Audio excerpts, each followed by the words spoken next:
What you guys, got another video here for you. We're going to be taking a look at the Redimp GM200 optical gaming mouse. Now this is pretty affordable. It's around about $18 and we're going to take a look to see if they are up to par. Some of these cheaper mouses on the market are an option if you're on a tight budget and you don't want to spend a serious amount of money on a gaming mouse.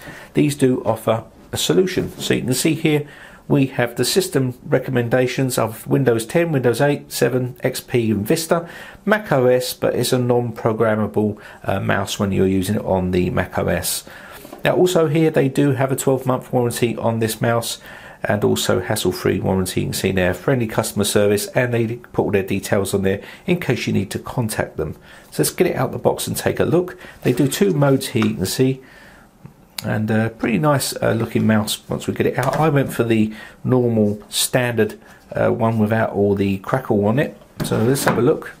So this is the actual kit what you're going to get, and it looks very much like a Razer Diamondback sort of, or Ridgeback sort of mouse. It's a very low profile. I like the low profile type where your hand is pretty low to the mouse.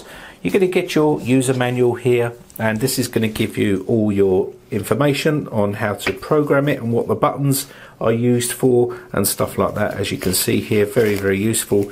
Gives you all the product overview. As you can see, USB 2.0, RGB breathing light on there as well, and we have the macro programmable buttons are 7 on this one, 1000 Hertz USB report rate, and 20 million clicks, and SPI sampling time is 2 milliseconds, 80 IPS tracking speed on the mouse itself, and you can see the 5 grade DPI, which goes up to 4000, which is defaulted at 1600, but it does go up to 4000 DPI on this one. The mouse acceleration is 20G, and also the dimensions, as you can see there on the screen, and the weight, which we'll leave on the screen there, but you can see the size of the mouse itself. So some useful information here. Now let's take a look at the actual mouse itself. As you can see, this is the actual mouse. It does have some sort of rubber coating on the top here, like a rubber coating-y plastic sort of feel, which I like, which means you can wipe it over. You do have your standard left and right buttons here, and also your mouse wheel does have some sort of a clicky motion to it, small amount there, and also it does have some grip on the rubber wheel there. You also have some little plasticky colours here. This will be where the I would have thought the LEDs will lighten up the actual mouse itself, and also down this side here. We'll turn it on in a second, we'll plug it in, and we have some DPI button here as well on the mouse, and also this is probably going to be your light button. I haven't checked with the manual, but I'm going to turn it on in a second, so we'll find out.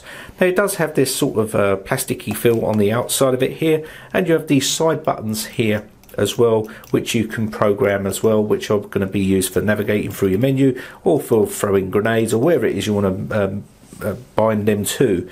Okay, now also on the bottom you do have this sort of goldy metallic-y sort of effect here on the bottom, and there's your laser there, you can see, or your optical lens, and you've got your pads here as well, which is for your pads for the actual table to help slide it across the bottom. It does feel quite nice. You can see it's smooth and sliding around, and this is just on here, but if you had that on a pad it would be actually quite nice. I do like the way this feels in the hand. For myself, I prefer this sort of low profile type. Looks like a Razer Diamondback or Ridgeback or something like that, whatever you call them nowadays, and they're pretty expensive, but this is $18, which is pretty cheap, and you're getting some good premium features with it, like a braided cable.